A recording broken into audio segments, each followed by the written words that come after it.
pelatihan dan pengembangan sumber daya manusia, serta penilaian kinerja. Selamat menonton!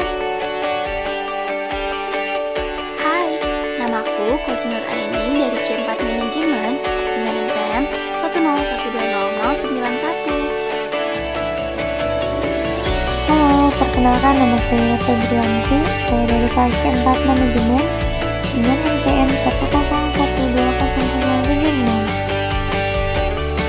Halo, nama saya Taufik Nugraha dari kelas C4 Manajemen dengan NPM 101200085.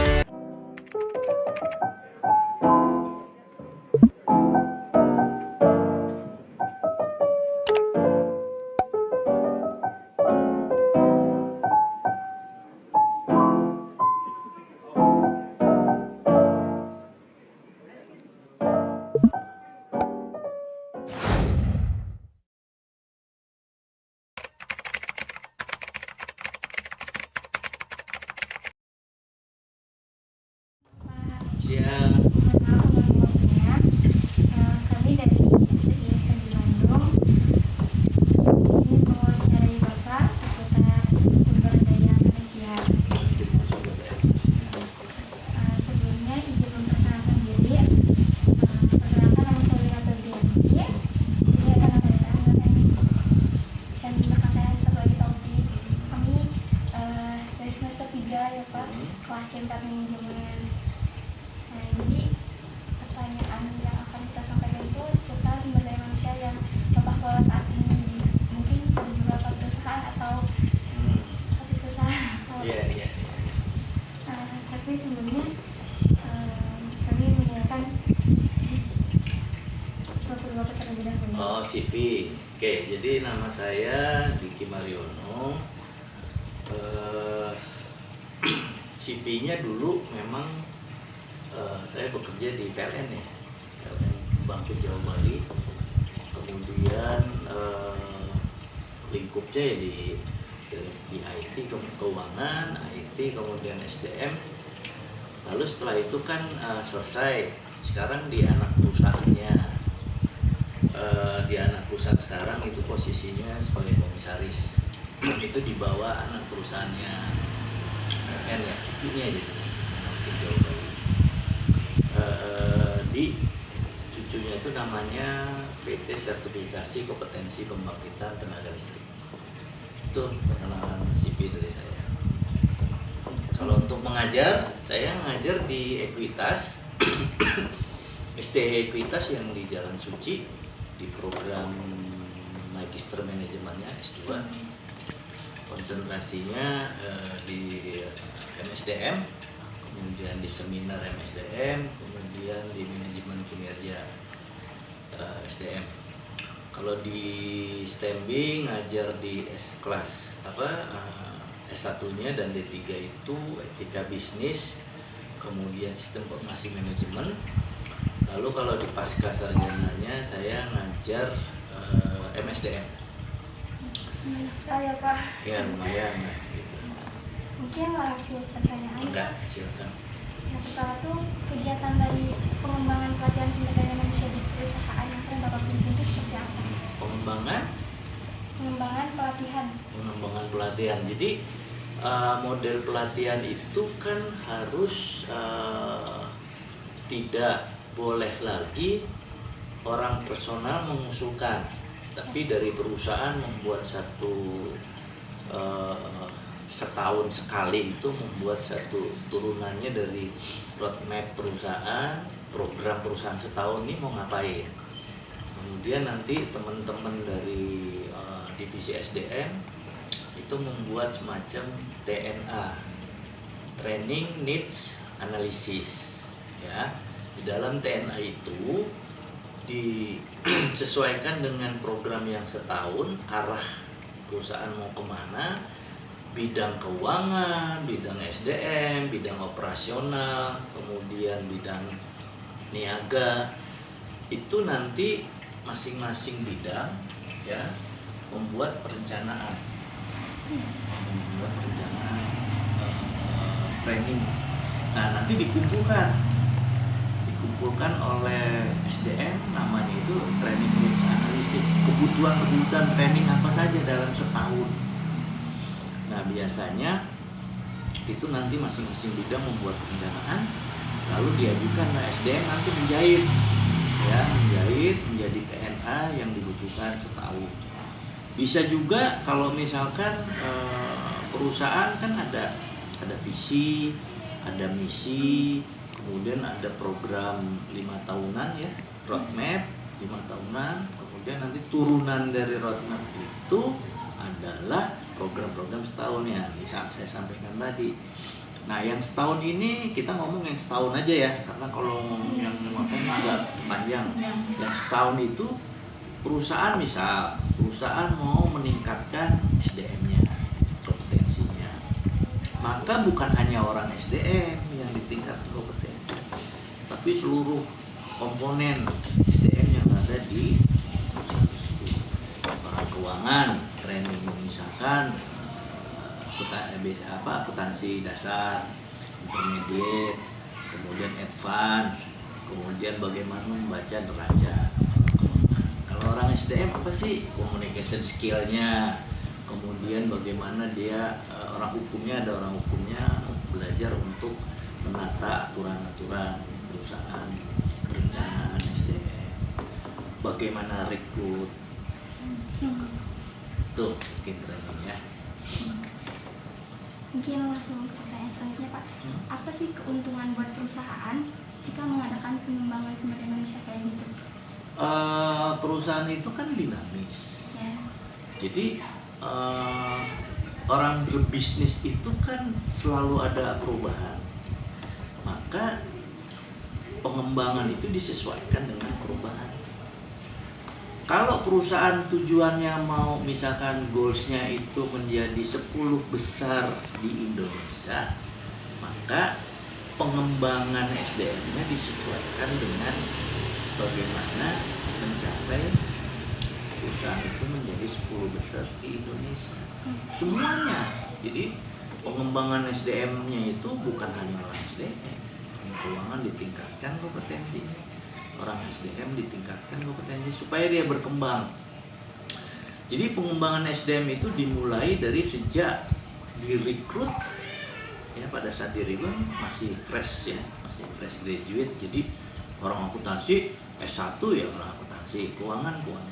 Tapi dia kan nggak tahu bisnis proses yang ada di perusahaan itu seperti apa.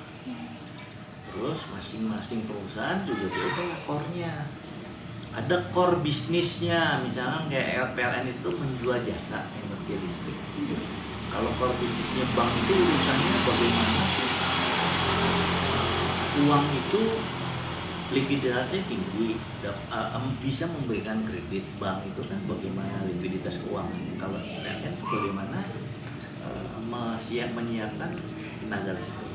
Jadi beda-beda. Maka pengembangannya harus ke sana, sesuai dengan core bisnis, sesuai dengan goals si perusahaan itu mau kemana. Pengembangan penting karena dinamis. Setiap orang nggak mau diem aja, nggak ada. Kalau sudah ada training, kan dia harus mengembangkan. Training yang dibutuhkan oleh perusahaan apa? Training yang sudah ada di masing-masing SDM. Oh, SDM personil karyawan tuh kompetensinya baru 5. Perusahaan butuh 10 kompetensi. Maka di training. Kalau sudah di training, kan ada pengembangan, dia nambah 5 lagi yang dia dapat jadi 10. Nah kalau nggak ada gap namanya, berarti kurang 5 kan gitu secara matematis, maka dipenuhi dengan training. Nah itu untuk mengembangkan, penting sekali pengembangan. Kalau di sekarang perusahaan-perusahaan kan dinamis ya, jadi perlu pengembangan bagaimana pasar, kondisi pasar seperti apa, harus melihat itu. Kalau enggak kalah sama pesaing. Pak, kan dari sumber daya manusia itu pasti berkaitan dengan gaji gitu ya Pak. Nah, yang kita tanyakan itu faktor apa aja sih yang bisa menentukan keadilan dari setiap karyawan yang digaji? Oke, jadi pertama keadilan itu bukan berarti semuanya sesuai dengan gajinya sama, tidak. Jadi bagaimana perusahaan membuat aturan remunerasi namanya. Kalau orang baru masuk, gajinya ditentukan sekian. Level S, level SMA, level D3, level S1 beda. Kalau orang rekrut baru masuk. Nanti begitu dia sudah menjadi, itu kan masih calon ya, masuk kan calon pegawai itu biasanya kalau BUMN itu setahun, dia masih capek namanya. Kalau calon pegawai itu remunerasinya masih capek, belum ada tunjangan lain-lain. Begitu dia sudah diangkat setahun, maka dia disesuaikan dengan aturan yang ada, remunerasi yang ada di perusahaan. Kalau orang baru diangkat, dikasih gaji awalnya, awal masuk sekian, udah diangkat ya. Misalkan untuk gaji fix B1, gaji tetapnya itu misalkan 2,5 juta, D3, kalau S1 sekarang mungkin sudah 4 jutaan. Kalau di BUMN ya, itu gaji aja, fix gajinya. Nanti ada tunjangan, ya, ada tunjangan. P2 itu tunjangan jabatan. Tunjangan jabatan itu kalau dia menjabat. Kalau baru masuk kan belum. Biasanya 4 tahun bekerja baru dia nanti ada karir path-nya, pengembangannya, karena udah dapat training, dikembangkan, dibutuhkan dia, pinter, etikanya bagus. 4 tahun kemudian bisa jadi pejabat, dari staff jadi supervisor. Naik. Nanti gajinya gimana? Ya dapat jabatan karena dia menjabat, punya anak kuat, dapat tunjangan. Terus sampai ke level atas. Seperti itu. Jadi ada aturan remunerasi untuk penggajiannya. Oke. Ini Pak, mekanisme seperti apa dalam menyusun penilaian kerja? Penilaian kinerja itu dulu pada tahun-tahun 2000-an, tahun 2000-an itu modelnya penilaian kinerjanya itu cuma modelnya itu cuma 90 derajat. Intinya gini, anak buah dinilai, dipanggil satu-satu sama atasannya, kamu saya nilai, gitu kan. Kemudian berkembang penilaian menjadi 180 derajat. 180 derajat itu dinilai oleh kiri kanan, ya kan? Dia bawah sama atas menilai, artinya kiri kanan teman juga ikut menilai, bawahan kita menilai atau teman-teman di bawah kita menilai. Kemudian atasan menilai 180. Nah sekarang penilaian kinerja itu berdasarkan KPI, Key Performance Indicator. KPI itu masing-masing punya. Dari mana dapatnya KPI itu? KPI itu turun cascading dari misalkan perusahaan goalsnya tahun ini mencapai target, orang keuangan harus profit 1 miliar, orang SDM melakukan rekrutmen karena ada pensiun yang sudah harus selesai, pemasaran dan lain sebagainya. Maka target-target setahun itu menjadi KPI masing-masing departemen. SDM punya KPI sendiri, keuangan punya KPI sendiri, kemudian pemasaran juga punya. Dari situ nanti turun lagi ke masing-masing pegawai. Orang keuangan, kamu harus menyelesaikan target misalkan triwulan 1, pendapatan 1 tahun 1 miliar, triwulan 1 harus mencapai loh ya, kan ada 4 triwulan 250 juta gitu. Jadi orang keuangan KPI-nya masing-masing, nah, ininya targetnya punya KPI masing-masing.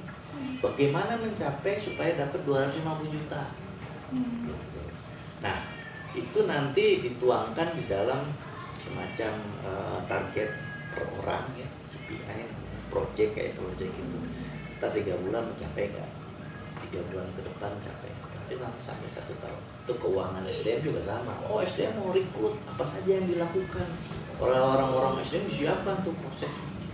Oh nanti 6 bulan ke depan sudah ada loh ya orang yang sudah diangkat menjadi pegawai. Itu jadi penilaian ya. Apa relevan juga menilai karyawan dari cara-cara di luar mekanisme penilaian kerja? Penilaian kerjanya itu macam-macam, ada integritasnya, ada etikanya, ada jam masuk, ada performa dia di dalam menyelesaikan target-target tadi. Biasanya itu ada persentase-persentasinya dibagi sampai 100%. Misalkan untuk kinerja atau integritas dia ke perusahaan itu misalkan 20-30%. Kemudian yang lainnya 10%. Kalau project misalkan 40%, totalnya jadi 100%. Jadi etika di luar itu biasanya non teknis, atasan akan melihat bagaimana etika dia dalam bekerja, masuk kerjanya gimana, melanggar perusahaan atau tidak, integritas, loyal perusahaan kelihatannya. Jadi nanti dinilai.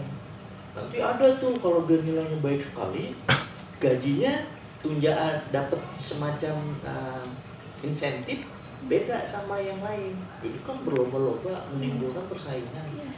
Nah itu tujuannya KPI, penilaian kinerja masing-masing itu untuk bersaing. Kalau dulu kan tergantung atasan. Kalau atasan suka dan tidak suka, dia nggak suka sama anak buahnya nanti nggak nyatu. Jelek-jelek. Tanpa ada feedback, ya kan? Tapi sekarang udah berubah, sistem bermain. Nggak bisa lagi atasan kalau nggak suka, kalau yang lainnya nilai bagus atau dia mencapai target, nggak bisa. Itu masuk ke sistem. Misal kalau integritas, masuk kantor ada pinjer. Sekarang bukan pinjer lagi, dulu kan manual absen. Itu bagian dari penilaian kan. Dia datang terlambat. Dulu mah masih bisa nitip. Nitip aja ke orang. Gitu kan. Sekarang nggak bisa, pakai pinjer juga masih bisa nitip. Jadinya dibikin kayak sarung tangan. Temen ya. Apalagi sekarang retina. Pakai retina. Sekarang pakai retina gini. Kayak orang COVID itu dicek. Ini pakai retina. Udah nggak bisa sekarang. Susah gitu ya. Nah, dia masuk jam berapa, pulang jam berapa, itu kan kelihatan integritas. Oh, dia pulang malam terus, nanti di crossing. Oh, ini memang ada tugas, targetnya harus tercapai. Itu masuk integritas.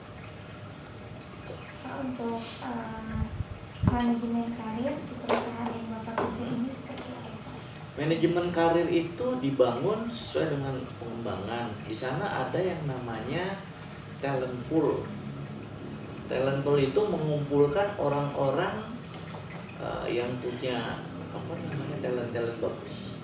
Hasil training misalkan, dia training berapa kali untuk menjadi manajer atau supervisor di keuangan, training apa saja yang diikut. Untuk menjadi manajer keuangan itu training apa saja yang diikut. Sehingga dia tinggal feedback ke dirinya, oh saya kurang training ini. Pada saat training ternyata nih bagus nilainya. Implementasinya kan belum tahu bagaimana implementasinya, maka masuklah dia di dalam talent pool. Ada semacam kumpul orang-orang keuangan, orang-orang SDM yang hasil tesnya itu bagus. Hasil tes akademisnya, hasil tes dari training, hasil tes psikologinya. Jadi masuk, kalau sudah masuk nanti di ranking. Kalau yang nilainya bagus sekali, ranking 1, 2, 3 sampai 10 biasanya. Dia masuk di situ dulu, diclosing di situ lah istilahnya. Untuk pengembangan jaringan. Nanti pada saat ada pergantian atau kekosongan jabatan di keuangan misalnya ada 10 tadi ya untuk supervisor 10 orang. Nanti ada fit and proper.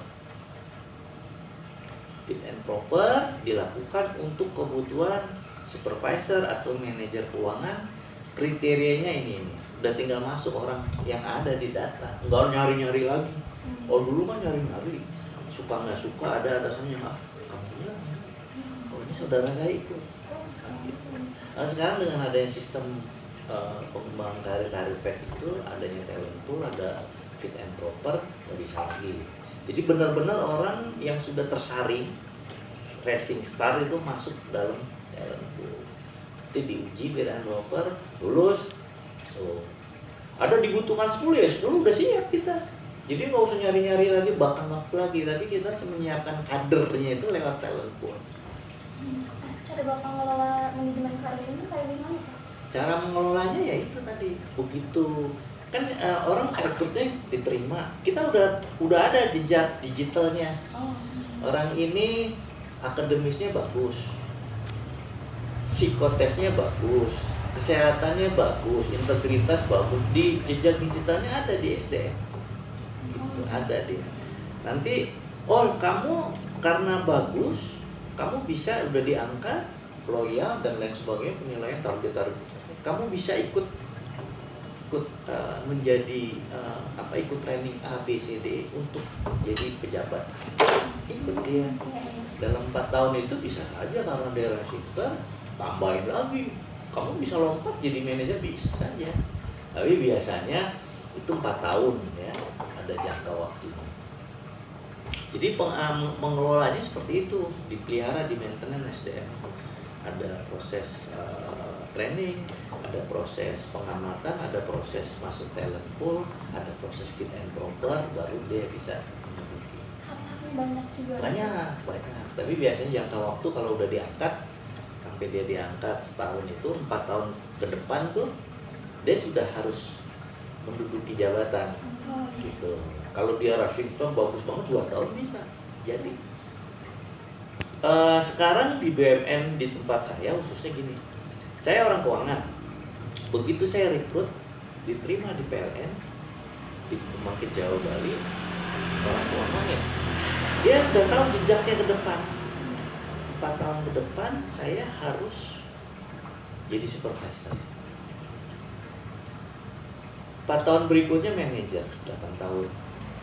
Di sana training yang dibutuhkan apa saja, jadi dia bisa ukur.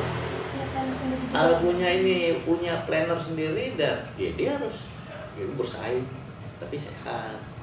Nah, tinggal bagaimana etika, integritas itu menjadi penilaian yang sangat dominan daripada training juga bukan training. Jadi mengelolanya seperti itu. Jadi kita tahu sekarang kalau mau duduk, saya orang keuangan, saya 20 tahun ke depan harus jadi direktur nih. Bisa, punya cita-cita gitu, penuhin aja. Kan sudah ada. Kalau mau jadi supervisor, training yang dibutuhkan A, B, C, D, E. Saya baru ada A, tinggal melengkapi. Nanti untuk jadi manajer dan seterusnya. Itu kan levelnya kan supervisor, asmen, manajer, senior manajer, naik lagi menjadi kepala satuan, baru nanti direksi. Jadi di sistemnya udah dibangun kalau di BUMN. Salah. Bapak nih Pak, sebagai pengelolanya gitu, apa nih kesulitan yang Bapak paham selama Bapak mengelola sih dari Indonesia gitu? Kalau di SDM itu 1 tambah 1 nggak bisa 2, bisa 3, bisa 4, karena yang diukur, yang ditambah manusia, bukan matematis kayak orang operasi, orang marketing, ya kan? Jadi maksud saya gini, kalau di marketing itu kan hitung-hitungan, kalau di akuntansi kan hitung-hitungan, jelas gitu, ada debit kredit atau 1 tambah 1 pasti. Kalau di SDM nggak bisa, ada faktor lagi, kebijakan dan lain sebagainya. Kesulitannya adalah bagaimana kita menyamakan langkah, bagaimana menyamakan cita-cita yang sama untuk mencapai goal perusahaan, budaya perusahaannya yang berat di SDM. Masing-masing SDM keuangan orang-orang gengsian, ngomong saya masih nggak bisa gitu. Jadi sama-sama harus dibangun budaya perusahaan buat saya yang harus. Nah, yang terakhir nih Pak, mungkin di luar dari Sumber Daya Manusia itu, apa sih Pak kiat-kiat sukses menurut Bapak buat kita nih anak muda gitu, sebagai mahasiswa? Iya, jadi kan sekarang udah mandiri, STMB. Kemudian harapannya sih kalau dari saya, kalau sudah lulus, kita harus tahu arah kita nih mau kemana, cita-cita. Bukan hanya stop selesai tesis ataupun skripsi selesai, tapi bagaimana bermanfaat untuk orang, gitu ya.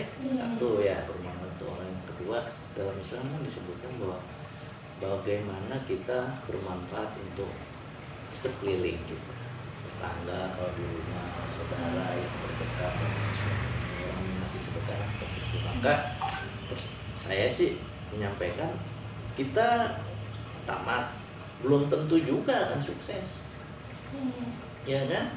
Tapi yang penting adalah bagaimana Itu tadi kuncinya bagaimana bermanfaat untuk orang lain. Tempat bekerja mah nanti bisa seperti apa ya? Sekarang milenial ini kan sekarang kuncinya adalah bukan menjadi hanya pegawai negeri pengennya kan ya, masuk ke BUMN, wira swasta juga bagus. Dengan adanya jejak digital sekarang, online dan lain sebagainya kan bisnis online orang-orang IT itu jago-jago tuh. Sekarang gaji yang paling tinggi IT, rankingnya orang-orang IT terus berkembang 10 tahun ke depan sih terus aja. Mall nanti juga mungkin hilang. Orang udah mulai dari makanan, pakaian, semuanya. Jadi mencari peluang bisnis, mencari peluang yang sesuai dengan potensi kita, kemudian kemampuan kita, jalanin. Ya orang ini dulu jurusannya apa? Manajemen. Kan bisa aja bisnis baik online sekarang kan lagi tinggi. Bagaimana berwira swasta ya. Kalau mau bekerja di tempat lain, siap-siap aja. Di BUMN itu ketat sekali. Nah, jadi persiapan bukan IPK saja yang tinggi, tapi bukan juga kalau IPK asal lulus. Nah, kalau pesan saya ke milenial itu, jangan mau cepat selesai aja kuliah, pengen cepat selesai. Tugas-tugas gampang nyontek. Apalagi sekarang online. Saya nggak tahu persis mengawasi apa sih manfaatnya online, apa offline. Ternyata ya online banyak plus minus. Gitu kan, misalkan online Zoom yang sederhana aja dah, kalau presentasi tinggal copy paste dari temen atau ujian-ujian. Saya selalu ujian itu tertulis, kenapa? Supaya saya paham, oh ini memang bikinannya, bukan kalau ngetik mah kan kalau bukan enggak, saya mau lihat benernya dibuat. Kalau isinya belakangan, saya integritas loyalitas untuk membuat itu bener nggak dia membuat, itu dulu ya. Isinya mah kalau dia membuat udah salah-salah dikit banget. Jadi pesannya itu kalau untuk milenial sekarang harus bersaingnya ketat. Peluang itu harus benar-benar dilihat sih. Peluang skill. Peluang bisnis itu kayak contoh misalkan ada buka kafe, ya buka kafe kopi kan tren. Tahun 2022 hilang, udah nggak musim lagi kopi kembali. Nah itu karena dunia ini kan sudah bisa kegenggam lewat teknologi. Nah sering browsing pengalaman ini mesti jangan cita-cita pokoknya Pak habis ini mas saya ini nggak bisa. Kalau nanti harus bisa mandiri, persiapan kalau ada apa-apa susah yang buat semua harus bisa lah.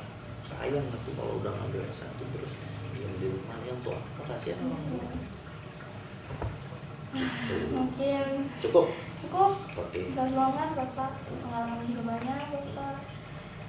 Cukup ya, ada lagi nggak? Iya, cukup aja. Oke, baik. Terima kasih. Ya sama-sama ya, sukses ya.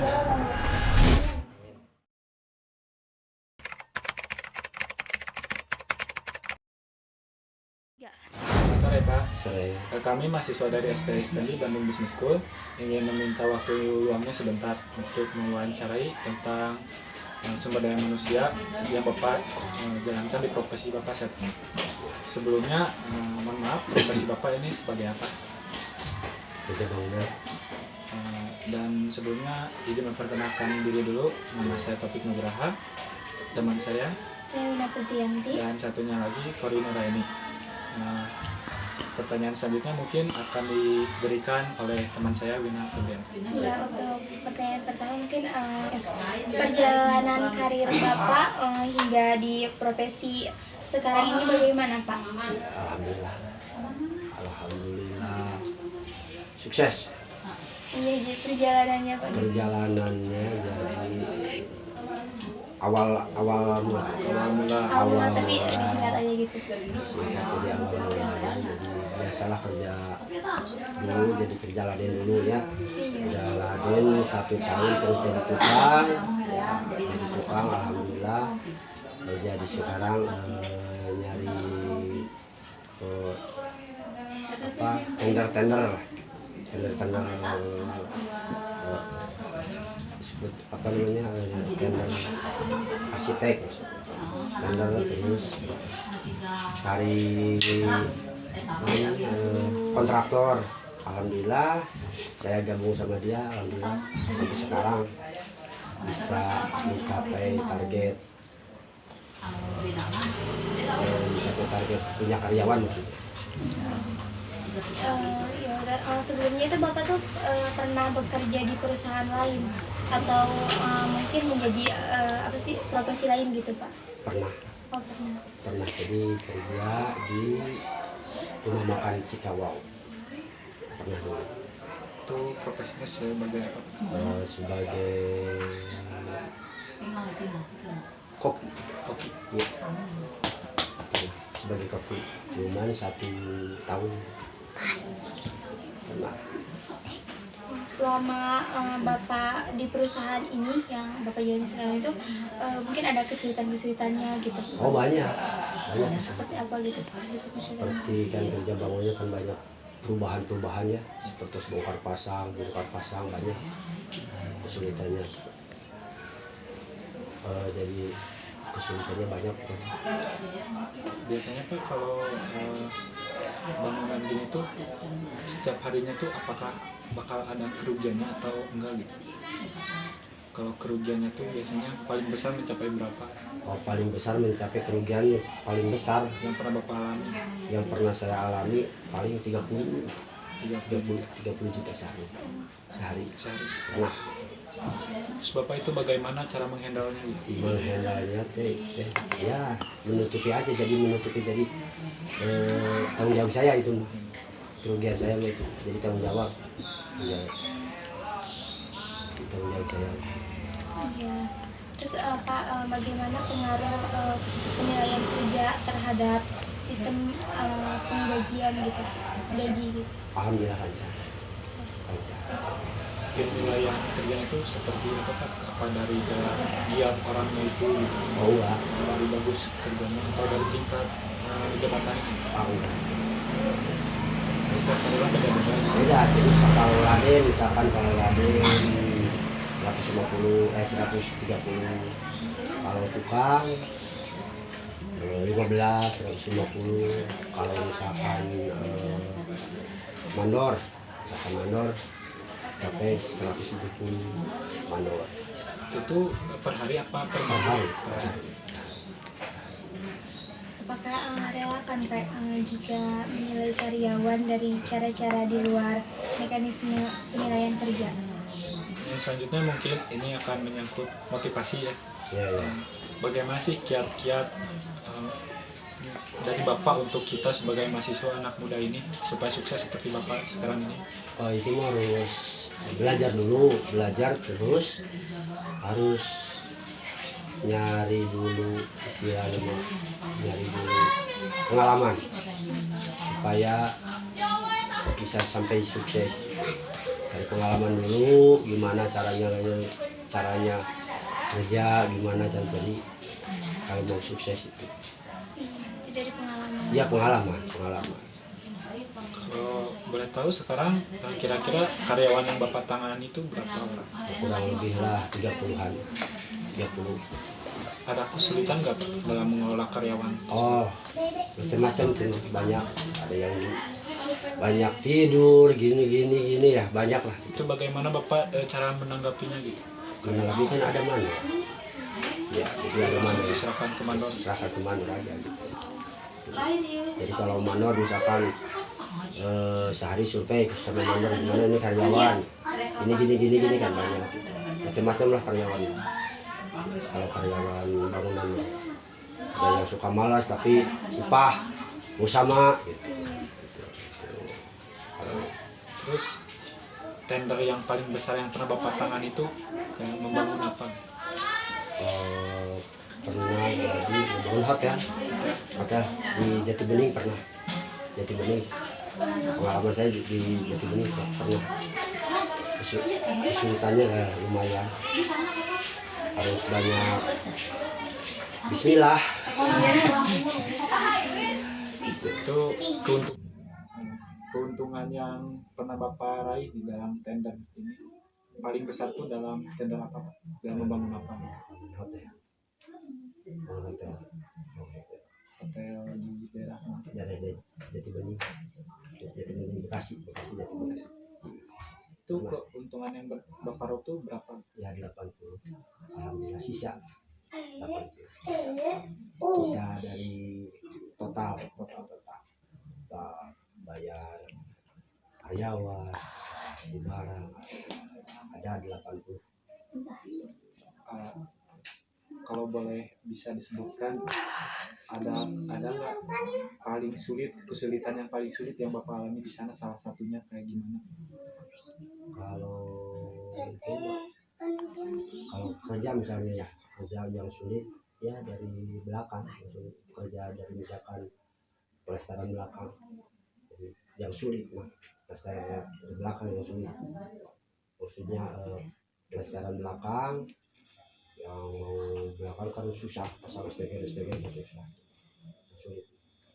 Kalau misalkan pasang aksesoris sudah alhamdulillah nggak susah gitu ya. Kalau yang sulitnya itu aja.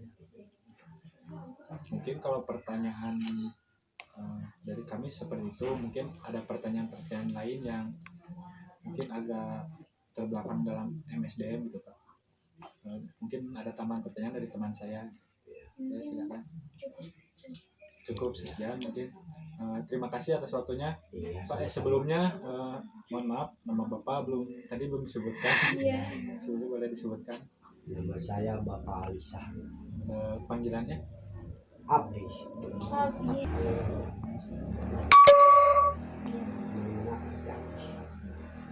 Mungkin segitu wawancara dari kami. Mohon maaf mengganggu waktunya. Terima kasih atas ilmu yang diberikan. Semoga Bapak makin sehat dan sukses. Terima kasih.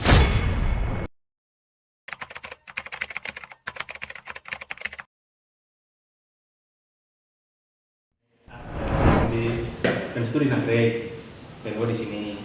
Yang di Nagreg itu ada sekitar 50 orang, yang di sini ada 20 orang gitu.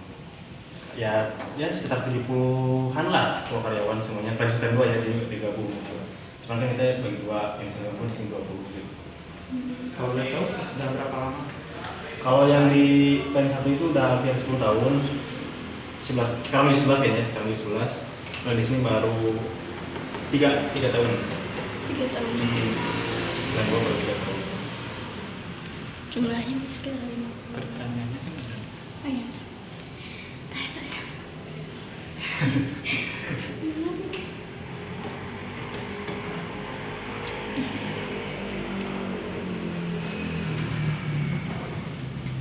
Bapak tuh di sini sebagai apanya Pak kalau tahu? Saya di plan manajernya. Manajernya Ya. di narasumber daya manusia. Iya, SDM, produksi segala macam. Oh, semuanya berarti? Ya. Ini seputar SDM ya kan? Iya. Cuman 5 pertanyaan aja. Gak apa-apa. Santai-santai. Ternyata untuk pengembangan dan pelatihan sumber daya di perusahaan Bapak ini kira-kira berapa lama sih jangka waktunya Maksudnya? dalam melakukan pengembangan dan pelatihan sumber daya? Oh, gitu. Paling sih kalau misalkan ini sih paling sekitar 6 bulan. 6 bulan. 6 bulan ya. Jadi maksudnya kan kita di sini ada pelatihan. Ini untuk karyawan baru ya. Saya kan operator baru nih, ada operator nih. Kita kasih waktu 6 bulan gitu untuk apa namanya? Ya pembelajaran di sini lah gitu kan. Gimana cara produksi ini gitu kan, gimana bisa ikuti aturan atau enggak gitu kan. Itu sekitar 6 bulanan gitu. Nanti baru kesananya nanti disesuaikan sama RD itunya apa untuk ke depan itu sama RD. Cuma kalau saya sih cuma mantau selama 6 bulan aja itu gitu. Biasanya kayak kalau pelatihan itu kegiatannya seputar produksi aja. Produksi sama ya intinya sih dia harus tahu ya maksudnya sistem di sini kayak gimana gitu kan. Produksi kan kita nggak salah produksi gitu. Intinya mereka harus paham dulu kayak gimana gitu kan. Nanti baru intinya sih kita dari awal dulu aja, kita dari awal di itu kan misalkan di sini produksinya apa gitu kan. Nanti habis itu kita bawa produksi, nanti dijelasin nih dari awal produksi sampai akhir produksi kayak gimana gitu. Nanti kita nah di situ kan ada kepala produksi tuh, nanti dipantau sama kepala produksi, nanti kepala produksi ada laporan saya gitu, gimana nya gitu. Terus selanjutnya, menurut Bapak, apa perusahaan ini membantu karyawan untuk mengembangkan diri? Dan kalau iya, seperti apa cara perusahaan Bapak untuk mendukung pengembangan diri karyawan tersebut? Kalau di sini sih menurut saya sih sangat mendukung ya. Maksudnya kita kan lebih ke teknik ya, lebih ke teknik gitu kan, perusahaan teknik gitu. Jadi banyak kok yang misalkan yang resign dari sini dia kerja ke yang lebih bagus lah gitu ya, kita sebut lebih bagus lah gitu kan ya. Banyak kok. Terus kita juga ada rekan-rekan di sini yang awalnya dari teknik-teknik mesin, teknik industri juga ada banyak gitu. Jadi memang itu sangat membantu gitu kan. Misalkan ada teman-teman waktu itu dari teknik industri sih, cuman gak lama sih kalau di sini. Ya dia lebih ngebantu ke layout tempat ininya gitu kan. Jadi ya memang itu juga ngaruh ke karyawan gitu, ke ya maksudnya karyawan juga kan kalau layout harus kayak gini gitu kan. Sangat ngaruh gitu. Banyak kok yang resign dari sini keluar ke pabrik yang lebih bagus, banyak kan. Menurut Bapak nih Pak, Bapak kan punya karyanya banyak gitu. Ada yang membedakan nggak sih Pak dari tiap karyawannya, cara penilaian kerjanya kayak gimana, berhubungan nggak ke jumlah gaji, mohon maaf Pak? Oh iya ada. Kalau itu sih itu kan lebih ke tugas saya sih sebenarnya. Cuman sih kalau misalkan saya lihat sih intinya yang pertama kan yang kita tarik itu target produksi, dia bisa ngimbangin atau enggak gitu kan, minimal lah mendekati lah, nggak usah pas juga, minimal mendekati gitu ya. Nah kalau misalkan dia udah bisa ngembangin, tapi juga nggak langsung kita lihat misalkan selama 1 bulan nih dia udah bisa kejar target gitu kan, enggak, ya itu tadi 6 bulan tadi itu kita lihat pantau dulu gitu kan. Nanti kalau misalkan memang dia bisa ngikutin ya kita pertahankan gitu maksudnya. Kalau misalkan enggak ya mau ngomong kayak gitu juga kan dikejar produksi gitu kan, kayak gitu kan. Mau ngomong ya kita juga di-cut lah gitu istilahnya, nggak kita ambil gitu. Itu aja sih deh. Selanjutnya, biasanya apa sih, kan pasti kalau dalam menjalankan sesuatu ada hal yang sulit dijalankan gitu Pak. Apa sih hal yang sulit dijalankan dalam pengembangan dan pelatihan sumber daya manusia di perusahaan biasanya? Yang sulit apa ya? Istilahnya sih dari SDM juga sih, maksudnya apa ya? Ya ini maaf ya. Ya dia lambat nangkep gitu kan apa yang diiniin gitu kan. Sebenarnya ya kita juga udah sesuai kan, ada SOP-nya, kalau produksi kita ada SOP-nya gitu kan. Nah dia mungkin nggak tahu apa dia baru gitu kan di teknik atau gimana kan, kita juga nggak tahu ya. Jadi maksudnya dia lebih apa ya, lebih ke lambat nangkep aja sih. Nanti bahasanya dikembangin aja lah ya. Dikembangin aja gitu aja pokoknya. Susah nangkep gitu lah pokoknya. Gitu aja sih. Terus kita minta kayak kiat-kiat sukses menurut Bapak. Kiat sukses. Agar menjadi gitu, orang yang sukses itu seperti apa gitu Pak? Kiat sukses apa ya? Lo jadi kayak motivator ya. Intinya sih jadi diri sendiri aja lah. Diri sendiri aja lah, terus berdoa itu aja sih. Kalau saya emang nggak ada yang ribet-ribet lah. Jadi diri sendiri aja udah. Kita kayak gini, kan misalkan saya kerja nih, ada aturan juga kan dari atasan gitu kan. Ya saya ikutin gitu, tanpa saya harus jadi si A, harus saya jadi si B gitu kan. Saya sendiri kayak gini gitu, cara kerja saya kayak gini gitu. Ya terus ya intinya cintai apa yang kita kerja itu aja sih udah. Oh iya benar. Ya kita nyaman. Iya, kalau misalnya kita percuma lah gaji gede tapi kita nggak nyaman ya ngapain gitu. Mending kita istilahnya kita gaji sedikit pas-pasan gitu kan. Tapi kita kerja di sini nyaman, gitu aja sih. Kiat-kiatnya mungkin lah. I'm an icon, man. And my girl about a 10. I should fuck her in a bed.